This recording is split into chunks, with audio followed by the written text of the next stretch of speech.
ایک سمندری طوفان کا تصور کریں۔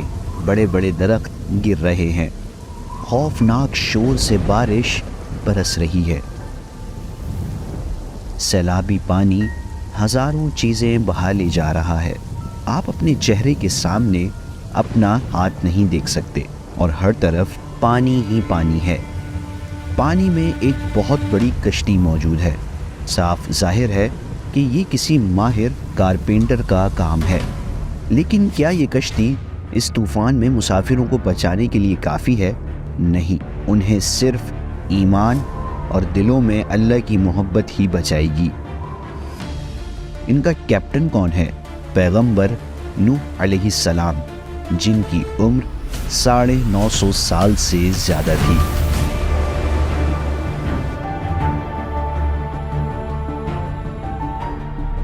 ان دراز قد اور لمبی داڑھی والے شخص کو سفر کے آغاز پر یقین ہے کہ وہ اس خوفناک طوفان سے بچ سکتے ہیں۔ 80 ایمان والے اس خوفناک طوفان میں اپنے خدا تعالیٰ کو پکار رہے ہیں۔ اس جہاز پر صرف انسان ہی نہیں ہیں، بلکہ مختلف نسل کے جانوروں کے جوڑے اور مختلف پودے بھی ہیں۔ جہاز پر موجود ہر جاندار طوفان رکنے کا انتظار کر رہا ہے۔ اس طوفان کو قرآن میں اس طرح بیان کیا گیا ہے: پھر ہم نے نوح کو اور کشتی والوں کو بچا لیا اور ہم نے اس کو دنیا جہاں والوں کے لیے ایک عبرت بنا دیا۔ سورہ عنکبوت آیت نمبر 15۔ حضرت نوح کشتی چلاتے ہوئے طوفان میں ڈوبنے والے اپنے بیٹے کے متعلق سوچ رہے ہیں۔ ان کا دل غم سے بھرا ہوا ہے۔ انہیں اپنے بیٹے کو آواز دینا یاد آتا ہے: اے میرے بیٹے، ہمارے ساتھ سوار ہو جاؤ اور کافروں کے ساتھ نہ رہو۔ سورہ ہود آیت 42۔ لیکن تمام نصیحتوں کے باوجود ان کا بیٹا اپنی ضد پر اڑا رہا۔ اس نے اپنے باپ کی بات نہیں مانی۔ وہ بولا: میں ابھی کسی پہاڑ کی پناہ لے لوں گا جو مجھے پانی سے بچا لے گا۔ سورہ ہود آیت 43۔ پیغمبر نوح علیہ السلام اپنے بیٹے کی کفر پر موت سے غمزدہ تھے اور اپنے بیٹے کو کہے گئے ان کے آخری الفاظ یہ تھے: آج اللہ کے حکم سے کوئی کسی کو بچانے والا نہیں ہے سوائے اس کے جس پر وہی رحم فرما دے۔ سورہ ہود آیت 43۔ پیغمبر نوح علیہ السلام کی بات ختم ہونے سے پہلے ہی ایک بڑی موج ان کے اور بیٹے کے درمیان آ گئی اور ان کے بیٹے کو بہا لے گئی، یعنی اس کو اپنی ضد اور کفر اور اپنے نفس اور شیطان کے پیچھے چلنے کی سزا دنیا میں ہی مل گئی۔ یہ واقعہ جو ہم قرآن پاک میں سورہ ہود میں پڑھتے ہیں، دنیا کے کئی حصوں میں پڑھائے جانے والے اسباق کا ذریعہ بن گیا۔ 950 سال تک اپنی قوم کو اللہ پر ایمان لانے کے لیے ان کی دعوت اور طوفان نوح کے عظیم معجزے کو اسکینڈینیویا سے آسٹریلیا اور انکاس سے انڈینز تک بہت سی قوموں کے قصوں میں بیان کیا گیا ہے۔ اس کا ذکر مذہبی کتابوں میں ہے۔ یہ کہانیوں اور فلموں کا موضوع بن چکا ہے۔ ایک روایت کے مطابق پیغمبر نوح علیہ السلام کے نام کا مطلب اللہ کے خوف سے ہر وقت رونے والا ہے۔ یہ ہے اس نام کا مطلب۔ یہ سمجھا جاتا ہے کہ پیغمبر نوح علیہ السلام فرات اور دجلہ کے دریاؤں کے درمیان زرخیز علاقے میں پیدا ہوئے تھے۔ پیغمبر نوح علیہ السلام پیغمبر شیث علیہ السلام کی نسل میں سے تھے، جو حضرت آدم اور بی بی حوا علیہ السلام کی اولاد تھے۔ توحید، اللہ کی یکتائی کے لیے اپنی قوم کے خلاف ان کی کوششوں، کشتی کی تعمیر اور طوفان کے باعث قرآن میں ان کی زندگی نمایاں ہے۔ انہیں ایک اولو العزم پیغمبر کے طور پر جانا جاتا ہے۔ دوسرے الفاظ میں آپ بلند ترین رتبے اور عزم و ہمت کے حامل پیغمبروں میں سے ایک تھے، اور ہم نے نوح کو ان کی قوم کے پاس بھیجا تھا، چنانچہ 50 کم 1000 سال تک وہ ان کے درمیان رہے، پھر ان کو طوفان نے آ پکڑا اور وہ ظالم لوگ تھے۔ سورۃ العنکبوت آیت 14۔ نوح علیہ السلام جنہیں پیغمبر بنا کر ایک قوم کی طرف بھیجا گیا تھا، اپنی آخری سانس تک لوگوں کو اللہ کی توحید پر ایمان لانے اور اس کے احکام پر عمل کرنے کی دعوت دیتے رہے۔ انہوں نے ہر ایک کو توحید کی دعوت دی، جیسا کہ سورۃ الاعراف کی آیت 59 میں ذکر ہے۔ ہم نے نوح کو ان کی قوم کے پاس بھیجا، چنانچہ انہوں نے کہا: اے میری قوم کے لوگو، اللہ کی عبادت کرو، اس کے سوا تمہارا کوئی معبود نہیں ہے۔ یقین جانو مجھے سخت اندیشہ ہے کہ تم پر ایک زبردست دن کا عذاب نہ آ کھڑا ہو۔ سورۃ الاعراف آیت نمبر 59۔ ذرا اس قوم کے بارے میں سوچیں تو صحیح، بے پناہ دولت کی مالک نظر کی حد تک پھیلی ہوئی زرخیز زمینیں اور ان کی طرف سے غفلت کی گہری نیند۔ آئے حضرت نوح کی اپنی قوم کے خلاف کوششوں کا کچھ ذکر کرتے ہیں۔ حضرت آدم کے زمانے میں زمین پر زندگی پھیل گئی تھی اور کئی انسانی نسلیں پیدا ہو گئی تھیں۔ پیغمبر ادریس علیہ السلام کے بعد لوگ ان کی شریعت پر عمل کرتے ہوئے اللہ کی عبادت کرتے تھے اور وہ علماء حق کے راستے پر چلنے کی کوشش کرتے تھے۔ لیکن ہم سب کو ایک دن مر جانا ہے۔ جب ایک ایک کر کے علماء وفات پاتے گئے تو انسانیت اندھیرے میں بھٹک گئی۔ شیطان لوگوں کے ذہنوں پر چھا گیا اور انہیں نیک لوگوں کی مورتیاں بنا کر انہیں عزت دینے کا خیال دیا، مگر وقت کے ساتھ ساتھ ان مورتیوں کو دیوتا بنا لیا گیا۔ سب سے پہلے بت اسی طرح سامنے آئے۔ سورہ نوح کی آیت 23 میں ہے، اور انہوں نے اپنے آدمیوں سے کہا، اپنے معبودوں کو ہرگز مت چھوڑنا، نہ ود اور سوا کو کسی صورت میں چھوڑنا، اور نہ یغوث، یعوق اور نصر کو چھوڑنا۔ سورہ نوح آیت نمبر 23۔ اس طرح دنیا میں پہلی مرتبہ لوگوں نے اللہ کو چھوڑ کر اور اس کے ساتھ دوسروں کو شریک کر کے بتوں کی پوجا شروع کی۔ دولت اور خوشحالی کے نشے میں وہ لوگ ہر طرح کے گناہ کھلے عام کرنے اور ان کاموں میں ایک دوسرے کی مدد کرنے لگے۔ امیر لوگ عیاشی اور تفریح کی ساری حدیں پار کر گئے۔ اتنی دولت اور فضول خرچی کے باوجود امیر لوگ غریبوں یا ضرورت مندوں کی مدد نہیں کرتے تھے۔ یہی نہیں بلکہ انہوں نے حضرت نوح علیہ السلام کو پتھروں سے ہلاک کرنے کی دھمکیاں بھی دیں۔ اتنے بگڑے حالات میں حضرت نوح علیہ السلام نے دن رات اپنی قوم کے لوگوں کو اللہ کا پیغام پہنچایا۔ انہوں نے سمجھایا کہ ان کے پوجے جانے والے بت کسی کام کے نہیں ہیں، وہ انہیں اللہ کی طرف بلانے کے بدلے میں ان سے کچھ نہیں چاہتے تھے۔ انہوں نے صرف انہیں اللہ کا حکم پہنچایا اور تبلیغ جاری رکھی۔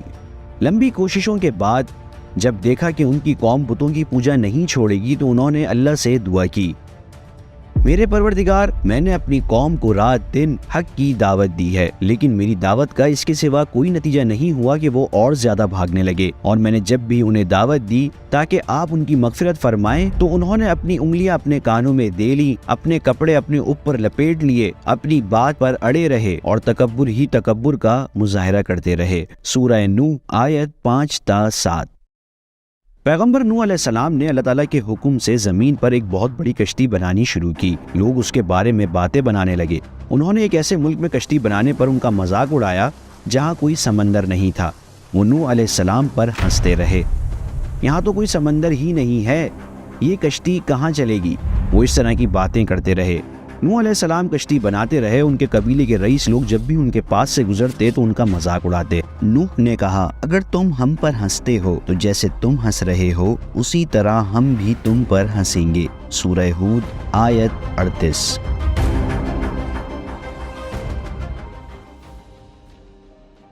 نہ تو انہوں نے یہ قبول کیا کہ نوح علیہ السلام کو اللہ نے پیغمبر بنا کر بھیجا ہے، نہ ہی وہ یہ بات سمجھے کہ اللہ نے انہیں کشتی بنانے کا حکم دیا ہے، لیکن نوح علیہ السلام نے ان کے مذاق اڑانے کی پرواہ نہیں کی۔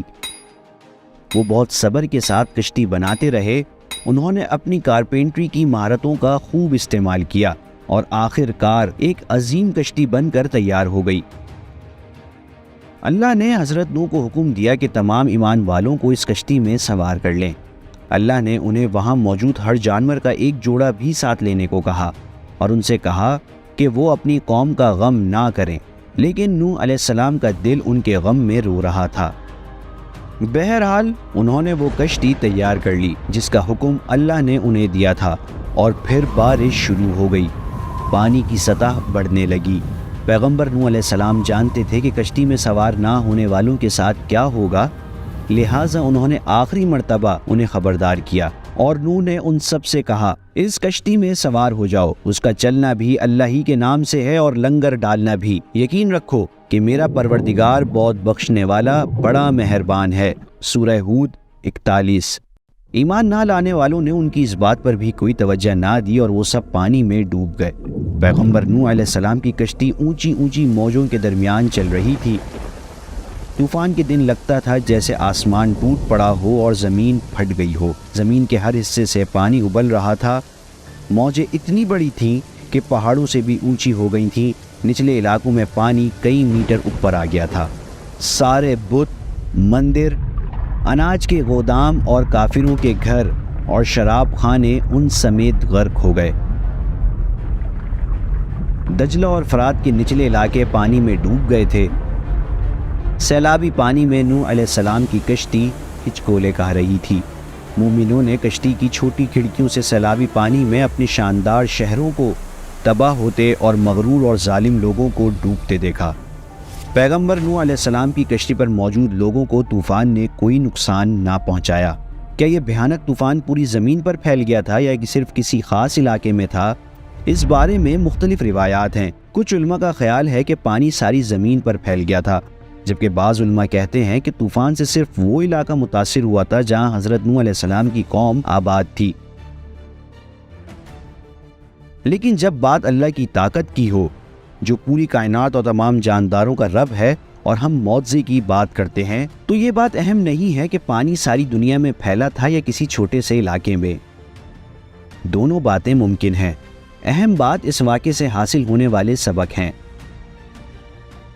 آخر کار طوفان ختم ہو گیا۔ اللہ کے حکم سے زمین نے اپنا پانی نگل لیا اور آسمان نے پانی برسانا روک دیا۔ کشتی جودی پر جا کر ٹھہر گئی۔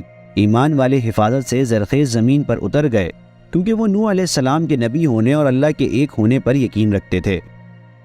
حقیقتاً کیا اللہ اپنے اوپر ایمان رکھنے والوں کو کبھی بے یار و مددگار چھوڑتا ہے؟ جو نوح علیہ السلام پر ایمان نہیں لائے تھے، وہ اپنے کفر، گناہوں اور تکبر کے ساتھ بہہ گئے۔ ہر ایک نے اپنی مرضی سے اپنا راستہ چنا اور امتحان مکمل کیا، اور ظاہر ہے کہ ہمارا امتحان ابھی مکمل نہیں ہوا ہے۔ ہم بھی اپنی مرضی سے اپنا راستہ چنتے ہیں۔ ہم میں سے کچھ حضرت محمد صلی اللہ علیہ وسلم کے راستے پر چلتے ہیں، جبکہ کچھ لوگ دوسرے راستوں پر۔ ہم میں سے کچھ لوگ نوح علیہ السلام کے قصے سے سبق لیتے ہیں، جبکہ کچھ یہ کہہ کر اسے نظر انداز کر دیتے ہیں کہ یہ ماضی کا قصہ بن چکا ہے۔ لیکن کچھ بھی ہو، کائنات کے سمندر میں سفر کرنے والی دنیا کی کشتی پر ہمارا امتحان ایک دن ختم ہو جائے گا۔ ہو سکتا ہے ہمیں طوفان نوح جیسے واقعے کا سامنا نہ کرنا پڑے، لیکن موت ہم سب کے دروازوں پر دستک ضرور دے گی۔ اس وقت ہم میں سے کوئی بھی اگلے 100 سال میں نہیں ہوگا۔ جب ہمیں موت آئے گی تو اللہ پر ہمارا ایمان اور حضرت محمد صلی اللہ علیہ وسلم کی باتوں پر عمل ہی ہمیں بچا سکے گا۔ سب سے اہم سوال یہ ہے، کیا ہم ان کی طرح بنیں گے جو حضرت نوح علیہ السلام اور ہمارے پیغمبر صلی اللہ علیہ وسلم پر ایمان لائے، یا ان نقصان پانے والوں میں شامل ہوں گے جو طوفان میں بہہ گئے تھے؟ کیا وہ وقت نہیں آ پہنچا کہ ہم سوچیں اور غور کریں کہ ہم اپنی زندگیاں کیسے گزاریں؟ السلام علیکم بھائی اور بہنوں، ہم نے دیکھا کہ ہمارے 80% ویورز باشمول اس ویڈیو کے ہمارے چینل کے سبسکرائبر نہیں ہیں۔ جیسا کہ آپ جانتے ہیں، ہم ایک غیر منافع بخش تنظیم ہے اور ہماری ویڈیوز پر اشتہارات غیر فعال ہیں، لہٰذا ہم صرف اس لیے اس کی درخواست کر رہے ہیں تاکہ سچائی کو پھیلایا جا سکے۔ یہ ایک چھوٹا سا عمل لگتا ہے، لیکن انشاءاللہ یہ بہت سے لوگوں کے لیے رہنمائی کا ذریعہ بن سکتا ہے۔ آئیے اب سبسکرائب بٹن پر کلک کریں اور مل کر ٹورڈز ایٹرنٹی کا حصہ بنیں۔